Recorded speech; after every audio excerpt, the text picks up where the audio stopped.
Twice, like because they make you choose. Sons of Guns. Hey, welcome everybody to the MLO Live Show. Super excited to be here. Got a special guest today, a new friend that I'm super excited to have on the show. His name is Nate Taylor. I'm just going to call it what it is. He's an AI expert. Might be him, might not be him. Might be his AI twin, might be his AI triplet. I don't know. Nobody knows. Devin, do we know?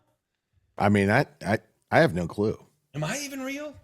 I don't think any of us are real. Okay. We're in the Matrix. Devin knows. Devin knows. My man. We're all plugged in. Mhm. Nate Taylor, man, so excited to have you here, brother. And thanks, Dion, for the amazing intro or the amazing introduction, of course. So without further ado, man, introduce yourself, share with us who you are, where you're at. And man, I love, we always talk about the green room. And what he was talking about in the green room is just awesome. So Nate, let's do this, man. Hey y'all, Nate Taylor here. I have a company called Revival Hero. We basically prevent mortgage brokers from missing opportunities to fund loans. Really how we do that is using AI that calls, texts, qualifies leads. Then when they actually show some real intent, timing, then we route them over to the team for the live conversation. Really in terms of even how I got into the industry, I have my background is in sales. I've been in business development within the technology industry for about 4 or 5 years. And then got into the account executive, started closing deals. But one of the biggest things that kind of piqued my interest and why I even got into AI in the first place, because before, I mean, I'm young, probably like 29 right now, but a big thing for me was just I'm not technically savvy. I don't like the social media stuff. But when I started to realize in these tech companies that I was working for, I realized that automation and AI was one of the biggest things that was creating that, wow, this is a game changer type of moment. And so one of the biggest things that I realized coming into sales, I think Grant Cardone was like super hot at the time. And one of the biggest things that I noticed was that re-engaging old leads was one of those very valuable things, but also one of those things that people don't have any time to do. And that's really where I kind of made my mark when it came to sales. And so when I started to learn a lot of these AI tools, it became less of I'm not a technical person. I just wanted to solve my own problem. And so I would say that at several different companies, I became one of the top producers mainly because I was looking at the leads that no one else was focusing on. So Mm. that's really where I got my entry point in terms of AI, because I just wanted to solve my own problem and just have more time for work-life balance and just personal freedom. So Wow. um, Quite a I'm big deal, big, man. That's quite a yeah. big deal. So Number one, does anybody want more information from Nate? Who doesn't have old leads? oh yeah. Nate, we were talking in the Nobody. green room, man, about and you can take this any direction you want, but talk to us about what like you said. The one of the big words you used was underutilized in the Mm. space. Can you touch on that a little bit, or would be a good starting point? When you say underutilized in terms of underutilizing like re-engaging old leads or underutilizing AI? AI. Yeah, so it seems like with mortgage, based on the conversations that I have either with other vendors or even with LOs, it just seems like a Pandora's box where it's just like, look, this seems super complicated and it's not very understandable. And so I would say that depending on who a person is, how much they've done their research, I would say that a lot of AI tools, it prevents the need for that technical knowledge. I think, Scotty, you mentioned that you like Lovable, Hmm. where you can just use plain English to essentially build very robust applications, websites, things like that. And so when I say underutilized, I would say that's more about just having a foundational knowledge and really just falling forward, making mistakes. And I would say that's a lot easier than a lot of people think it actually is. Amen. So, so are people avoiding it? Like you said, people are scared of it. Oh yeah. Well, Yeah. so why are people? And my reason that I think people are scared is because they think it's going to put them out of business, which it is going to put a lot of people. It already has put a lot of people out of business. But why are we as mortgage professionals scared of it? I would say why people like what mortgage professionals scary. I think you hit on the big point is I think it's going to put me out of business, but there's no AI, at least right now, that's going to be closing your deals for you. The second thing is that you also need a license to do a lot of the things. So even with AI, there's a lot of things that it cannot do right now. But I would say another big reason why people are scared of it because they think about, AI taking over the world and it doing a lot of scary things. And so I would say those are probably the two biggest reasons why people are scared of it, where I think it's more so about understanding it. Hmm. Once you understand something, or at least when I understand something, it becomes less scary because you understand the guardrails, you know what's possible versus what's not possible. Yeah. Is it clarity or is it like is it just like everything else? It's like technology. People have always said I hate technology. I hate like because you even said it right. So but this isn't technology. This is I mean I don't even know the right word for it. How can somebody utilize this or how should they be utilizing AI in their business today for like let's go back to I like let's just say AI started today and it is what it is and knowing what I Mm. know and you're on here, how would you recommend somebody start using it? I'd recommend first starting off with what you're trying to do with it. There's so many different applications and use cases. The thing that holds people back is they don't know what to do with it. It's just like in order to be a loan officer, you need a phone and make calls. That is your revenue engine, so to speak. This is what you do to conduct business. So for me, when I first started getting into it, I had to clearly define what it was I wanted to accomplish. So for example, even when I started Revival Hero, one of the biggest time sucks that I had was prospecting, finding who I wanted to reach out to, getting into my CRM, and then ultimately making that call. So what I ended up doing was I ended up creating an automation where it would ultimately find the decision makers that I wanted and automatically upload it into my power dialer so that I can just get on my power dialer and start making calls. So that's one use case where I can automate that process from end to end. So I would say the biggest thing is understand what you want to do. And once you get clarity on that, everything else becomes easy and effortless. So when you say find the dis like find like how do you how do you do that, man? That sounds pretty intriguing. Like What, find a decision maker? yeah. So at least for me, I'm really targeting presidents, CEOs, mortgage brokers, anywhere between. I work with LOs between 1 to 5, but then also my main target is mortgage companies between 5 to 30 LOs. And so in order for me to actually find that, I use LinkedIn as my primary source. Okay. And so I have about two tools that I use, and I needed to connect to those tools. I use something called Clay.com, where I can basically scrape LinkedIn automatically without having me needing a LinkedIn Navigator account. Okay. And so I created an automation where it's going to find those titles Mm, automatically. It quad scrapes their websites, understands, all right, is this person actually someone who oversees a team? mm. And are they someone who could potentially make either a buying decision or they can influence the decision because they really experience the challenge of lead management, following up leads, or even potentially missing deals. So to give you an example, I'm working with someone right now who, when we first spoke, he mentioned that he had called someone and they already bought a home 2 months ago. And it's because he just really didn't have the time to just go through his 2,000 lead database.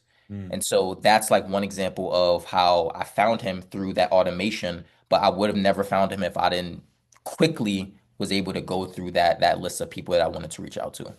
So your AI system. So how would we use it as a mortgage professional with our database or somebody that is looking to buy or refinance or something like that? Does your system do something like that? Yeah, so with Revival Hero, so what we do, depending on the level that we're working with someone, like at the ground level, all a person needs is a CSV upload.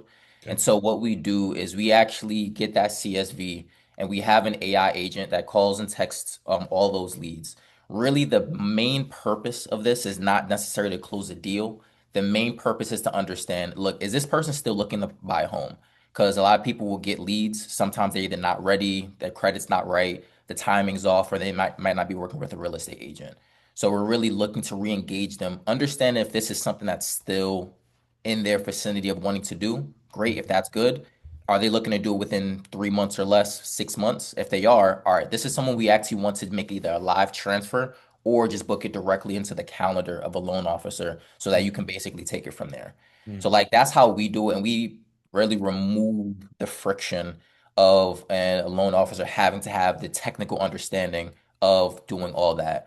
I would say the added benefit of that is that we also have lead routing and lead identification of how much of a priority is this person. So instead of you having to look at a database of 2,000 people, you can easily say, all right, these 100 people are actually looking to make a decision within the next 30, 60, 90 days.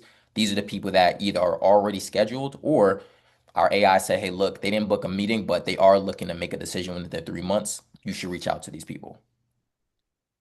Nate, we talk a lot about contacts in our phone, and a lot of us, 1,000, 2,000. I have 20,000. Can your AI, and those aren't leads, right? But those are people that somehow got into my phone, and somehow, like, agents have a database of people in their phone that they've talked to, know like them, they know and like them, they just don't remember them, right? Yeah. Because we're not, well, the follow up game is, I think, the big piece that people miss. Because it may not be today, but tomorrow they might wake up and go, I've been wanting to buy that house forever. Let's do it. Yeah. So, Oh, yeah. so does your AI? Could your AI work with a contacts in a phone to, you know what I'm saying? And maybe this is something you can build out, but like that would be amazing if you could make it look like me, feel human. I don't want to fire myself, and I know I need to have those conversations, but which ones in my database should I have conversations with, or which ones do I stay in front of that will reach out to me going, "Hey man, I'm so glad you reached out. We were just talking about selling our home and buying a new one." Yeah, yeah. So with contacts in a phone, so there's a way to export those contacts, which would allow us to get into the system. We do have integration with a few calendar systems and a few CRMs. We're still building out a lot of those, but there is a way to be able to get those contacts in your phone, organize them in a way that's crystal clear, so that you have more visibility and clarity around, okay, I should give this person a personal call. Now, Scotty, for you, in terms of the question, we're not necessarily trying to replicate you per se. Like AI is probably right now 70 to 90% of the quality of a human being as far as either a text exchange, and I would say that's the highest converting method that we've noticed. Text call is the second one because some people won't answer a text, but they'll answer a call. But typically, how we go about this is that we'll say, look, we're Scotty's assistant. We're with the company and he wanted me to reach out to because we connected in the past XYZ. And then they will start to do some qualification. If anybody has any questions, my mind's just kind of like going crazy right now. So I have a question. yeah, please. Go Hey, ahead. um, is it even possible, or do you guys like your opinion? Let's say we have a database of realtors, Mhm. and realtors I have not spoken to before in the past. Can this system contact potential realtor partners, or even ask them those questions if they have any clients that need to be pre-qualified or something that's on the table right now, Yeah, um, to start the conversation? yeah, it is. And so for this example, you're saying that these are realtors you have not spoken to yet, or you did at No, some point. no. Let's say I just get the database of local realtors, Mhm. and I don't care what the production is either. I just want to kind of reach out and see if they themselves, or if they have any client list that needs to be taken care of, something like that. I mean, we can talk about the scripts, but I just thought about it because we don't have time to call everybody. Absolutely. Yeah. Yeah, yeah, it is possible. I would say with this example, and so when I have these conversations, there's a conversation between reaching out to people who already know you. There's the people who are coming inbound. They expressed interest. They already know your brand. And then there's cold outreach. And so I will say that the most effective channels are people who already know you and and inbound. When it comes to cold outreach, yes, it is possible. I will say it's not going to be as effective as the other two methods. But in terms of is it possible and is it going to continue to develop? Yeah, there's people already doing it. It's just a matter of what is the perception you want to create and what are your expectations around conversion rates and things like that. But when you're talking about just raw volume, like you really just want to get it out to as many people as possible in a short period of time, see who bites. Yeah, it's absolutely possible. Yeah, not to sound spammy, because we get those solicitations daily, from financial companies. Just kind of like an introduction, and see what we could do to help, them. Right. And those are situations where I would be more inclined towards text. And so like it's very interesting because we prioritize being compliance driven because that's very big in the mortgage industry. However, yeah, it just comes down to like what their preferred method of outreach is and how people typically respond. Because like for me, I like cold calling. Most people in realtors, mortgage brokers, like we live on the phone, and so that's my preferred method of outreach for sure, and it can do that at scale. Thank you. Yeah, of course. I like this question. Who else has any questions like this? Question. Yeah. Nobody has an AI I question? do. I do. I do.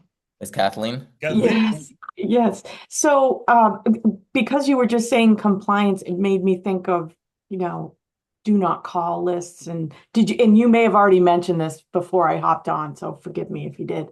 But is there a process, there's some kind of scrubbing, or how does that work? Yeah, so we typically require the people that we work with, if they're to have like either an opt-in, like an opt-in list, or if they do have contacts that have requested to do not contact, it will intentionally not include those in its outreach, mainly because the last thing we want to do that we want is like a lawsuit or anything like that. So we do take those things into consideration, and we make sure that we're able to vet that before we even start a campaign. Cool. So what would be so you just take you can take and mainly when you talk about old leads, you're talking about leads that came in through what like a landing page or through realtor.com or all these other websites. Is that kind of lead you're talking about, or just a lead that we've, because I think all of us on this call have leads that we've had, hundreds if not thousands that we've talked to that, like, I don't know if Kim's here right now, but she has a Kim, are you here? I don't see her on here Oh, today, okay. Scotty. Okay. So Kim's really good about tagging people and reconnecting and making phone calls to people that didn't do business with her last year. Yeah. And she's pulled many, many deals out of there. Just like is that kind of what your AI would do for her, or maybe amplify that type of? Yeah, so what you're hitting on is CRM hygiene. And so the first problem was, all right, re-engage old leads. The second problem that we've recently started to solve is not necessarily cleaning up the existing database, but updating it so that you have full visibility into what happened in the last conversations, what type of objections people are bringing up, and appropriately tagging them so that when a loan officer reaches out, there's context. And I would say that what's even more helpful from the feedback that we're getting is that when someone says, "Yeah, follow with me in 4 months, 5 months, whatever it might be," we've created memory for this AI where instead of it randomly just once a month reaching out, saying the same thing, when it reaches back out, it will have the context of the previous conversation. For example, hey, my credit is not the best right now. I need to put this off. It's going to have that understanding. And when it reaches out, it's going to say, look, I understand that there were some things financially or credit wise that were preventing you. Has anything changed since you last spoke? And depending on what's going on, hey, if you're actually in the mode of looking to purchase a property, let's get you in contact with someone now. So that is like something that we would tag either within the CSV, and depending on the CRM, we would update that in the CRM. And because we're in a stage where we haven't built out all those integrations, we have our own pipeline within our platform that helps everyone understand, all right, what are the leads that are part of this campaign? What are some of the outcomes? What are the contexts? And then we're also going to tag them internally. And then once we build out that CRM, we'll be able to insert that into an existing CRM. Love it. Jim, what you got, buddy? How you doing, man? Oops, you're muted. I think you're on mute. Am I still on Oh, mute? there we go. Gotcha. You're good. All right, cool. Hey, Jim. Do you do anything with video AI? Not right now. No. Not right now. No. It seems like that's been on the top of your mind. What's your understanding of video AI so far? I've messed around with HeyGen, Mm, and I've been trying to like duplicate my avatar, and it doesn't come out as good as like the avatars that they have. So I'm in the process of still kind of messing around with my avatar, but their avatars are good too. It's just that it's not me. yeah. I see a lot of those ads with like Oprah and a lot of other people. I'm assuming it's for marketing and branding purposes, just getting yourself more out there on various different platforms. Yeah, like I'll have, for instance, like we have a doctor program, and I'll have the AI is a doctor, and then Mm, they'll talk about the program, and when they're talking about it, they'll say, "Yeah, you got to reach out to Jim Driscoll. You know, he does a great job with this doctor program. I know, you know, it really benefited me." And it's just an AI doctor talking about it. Mm. See, I like that idea because it seems like you're pretty clear on the outcome that you want. And correct me if I'm wrong, Jim. It seems like you're just like, look, I'm gonna just give it a whirl, just dabble in it and see how it goes. Yeah, yeah, just testing, you know. Uh, Yeah. Jim, have you tried Synthesia? They like do clone of you. I think it was $1,000. Like really, really supposedly you. I have not, no. I'm trying to like create my own studio and do it myself. So we'll see. Let us See know Jim, how what that. happens, man. Jim, and you may know this already too, but I think you probably know Brad Bront, but he was saying when you're making those avatars like that, to make sure that you take pictures of like your Profile. profile, right? Like your side, like both side, he said, because and your hands. I don't know if Yeah, I you've done mean that. so when I upload it through HeyGen, like it literally has you do like a 5 minute video Mm. of your avatar, and you're moving around, you're using your hands. But I mean, HeyGen, I don't like the programming of it. It really uses your hands a lot. So you know, when I'm talking, it'll be like, you know, oh, so it's like kind of overkill. You know, hopefully they'll fix that and make it more natural. Cool. Thanks, man. Hey, I got a question for Nate. Nate, what is your thoughts on the like Lenware has this whole predictability system where they say they go out to like 5,000 points or what somebody's planning on doing. I know from your database before, they do it, like it takes every record, whether someone files a divorce or files for this or puts too much on their credit card or whatever it does, Mm. says, hey, the propensity of this person doing a loan or needing something or being reached out to is at a high, score, reach out to them. What are your thoughts? You think we're there yet? I mean, Lenware is saying that they are touting, that this is the next greatest thing. Just want to hear your thoughts. So my thoughts on the ability to essentially scrape the personal information of an individual, taking various data points to get an estimate of their likelihood of needing a loan. Am I understanding that right? Yes. So it's very possible. As far as like if your question is it possible? It's way more than possible. Like that's probably even just scratching the surface of what's possible in terms of being able to collect information across the internet. Now, as far if correct me if I'm wrong, if the second part of the question is how viable is it as a strategy to implement, Exactly. Yep. then I would say it's very viable. It just also comes down to because I have not done something personally like that as of yet, but it just comes down to what would the quality of that list be? And also depending on how you go about it, if you're like personally calling versus if you're going to use like AI to do it, AI can't mention certain things. Like it would be a breach of compliance. So I would really just think about what is going to be your outreach strategy when you do look to target those people. Got it. Okay. Thanks. Yeah. Question. And if you have questions about just like the type of tools that people are using, so I'll list off a few. So there's a website called Appify.com. Hey, while you're looking these up, I got a question for you. Yeah, no If problem. if I wanted to scale and have 100 agents and have those 100 agents with their leads coming in through your system, is that capable to do with 100 different people without leads coming in, or maybe a old database of people that to try revive those leads, so to speak? Yeah, it is. So depending on the structure of the organization, some companies do it branch by branch. Some people like the company will just take in all the inbound leads and then they'll have a routing system. Mm, All of that can be programmed into the AI. It just really comes down to getting clarity on what the structure of the company is. perfect. Yeah. You know what I'm So thinking, Rick? quick thing, I'm gonna post this site Okay. called Appify. So if anyone's like curious about how people are scraping the World Wide Web for a particular piece of information, this is like one of the tools that people use.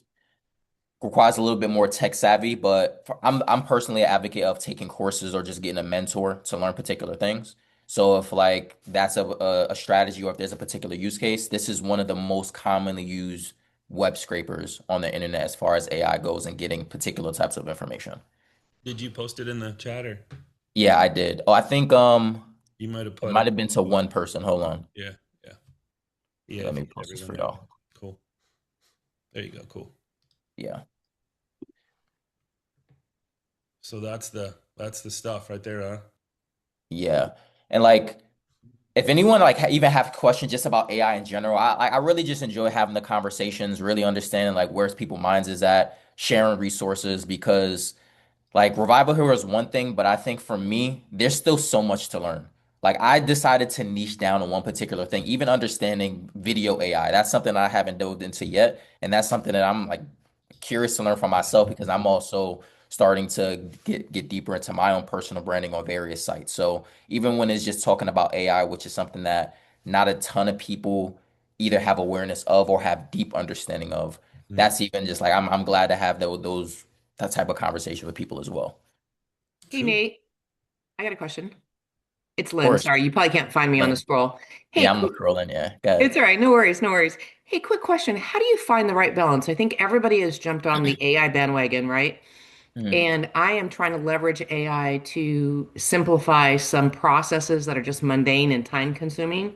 Yeah. But I feel like I'm getting so close to the edge of how much mundane, time-consuming stuff can I push off on AI before I lose the reason that client came to me to begin with, which is me, right? Me, Mm. myself, my heart, my soul, my mind.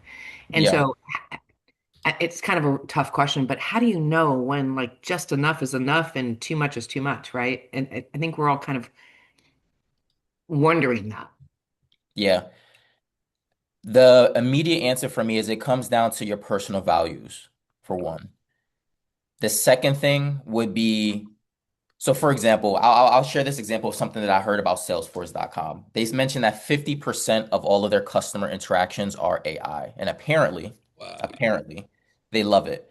But also, secondly, my mom mentioned that she got a call from I think a HVAC AI agent, and she was like, "I knew it was AI, but it's so much more efficient than, having to deal with a person who may not call me for another day or two."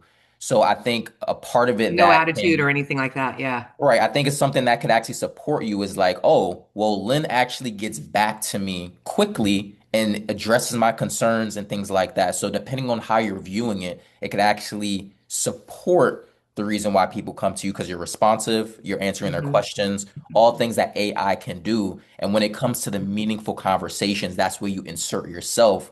And that gives you the opportunity to actually serve more people at scale and make the impact that you're wanting to impact for the people that you serve. No, I appreciate that. Thank you so much. I was Of course. having you said Salesforce, and I have a client of mine who is a director of AI strategy for Indeed within Mm, Salesforce. And he mm, was telling me that the Salesforce India campus a mm. year ago had 33,000 coders, programmers, everybody, Salesforce team. He Yeah. says there's less than 500 in that facility a Whoa. year later. So Wow. I was wanted to share that vast number Hmm. of just one location that AI has wiped out 31,500 jobs in less than a year.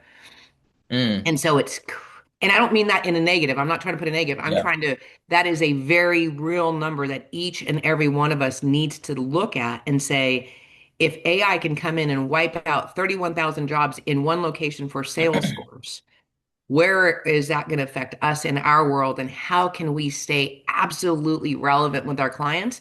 And most of us do not have the budget that these big companies do to create all of these massive automations.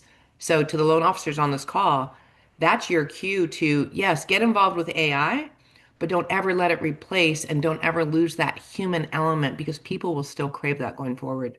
I'm just, toying with the balance of what that looks like, but I love that you brought that up. And something that I was telling Scotty just before we hopped on here.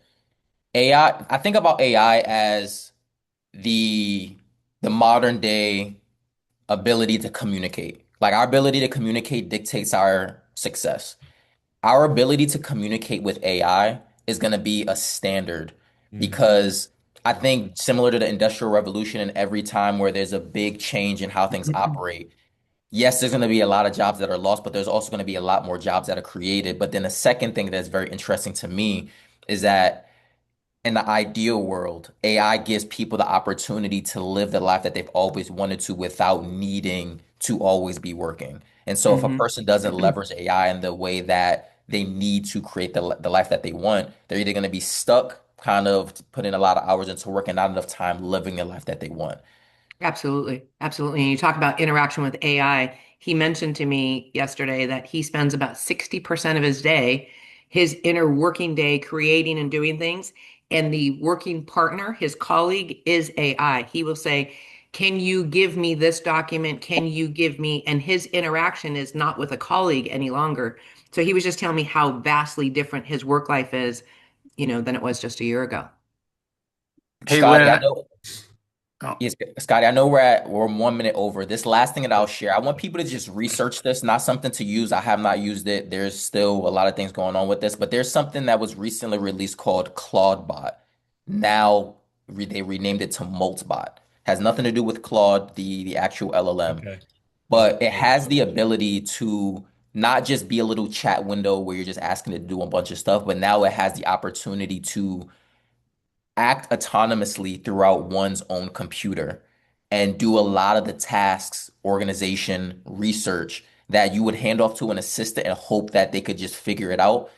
Now there's AI that's able to do that. It's 3 months old. Again, I do not recommend it because there's still a lot of security risk, but this is the beginning of what's going to be possible for being able to have an assistant that can problem solve for you, go out and do a bunch of things for you while you can, kick back and do whatever it is that you want. And what's it called? So I can watch it. MOT. It's called Moltbot. the Claude CLAWD bot, but they renamed it to Molt MOLT bot. I dropped it in the chat. Oh, you did. Nice. Thanks, brother. Thank you. Nice. Thanks, bro. Devin, it's crazy stuff, right? And Lynn, that's some crazy numbers. 30. Oh my God, that's I insane. was blown away. Yeah. Nate, man, I know we're at the bottom of the hour, man, but I would love to have you back and maybe dive a little deeper into some things that you do and maybe share your screen and kind of go over some stuff if you don't mind, man. Would you guys all agree on that? Everybody on the same page there? Absolutely. Yeah. Absolutely. It was a pleasure to be here with y'all. I like y'all questions. I like having these conversations. So feel free to reach out or next time I come on. Happy to share whatever y'all like to learn about. Yeah, and Yeah, if you guys want to check his website out, you guys can do at the very bottom of it. There is a link to hit at the very bottom that it's called. Let's see, it's at the very actually it's at the top too. Book your mortgage pipeline audit. So if you guys want to check that out or get some more from Nate one-on-one, I'm guessing that'll be him personally or one of his people on his team. So that's that. Or AI. Or AI, man. Yeah, it might be an AI instant like here's 5 loans. Thank you. Hey, Scotty, Sean's comment's pretty cool. Sean. Controlling your personal I2, aka It's called I squared. It's I squared. your internal intelligence is what I called it. And Wow. there's an article on Housing Wire that I did for I'm one of their corresponding coaches or whatever. Yeah. It's pretty interesting. Very cool. Basically that's exactly what Lynn said, is figuring out how to shut down the noise and control get rid of the drunk monkey, as they say, that bounces around in your head. Love it, dude. Love it. Thanks for sharing. All right, guys. Well, man, here we go. Nate, man, I appreciate you, dude. And looking forward to getting to know you better and finding out what you're up to. And I know you're holding back, so we'll pull more out of you next time. I can just tell, man. You got a lot of pent up AI stuff in there. So we had a little bit of time. I had to share what was valuable, but I'm looking forward to it, man. Appreciate you having me on. I appreciate y'all welcoming me into the space and just sharing the space with me. Awesome, man. Thank you so much. Devin, what you got, man? Let's go. Man, we got some tech stuff going on today, and we're getting stronger. So let's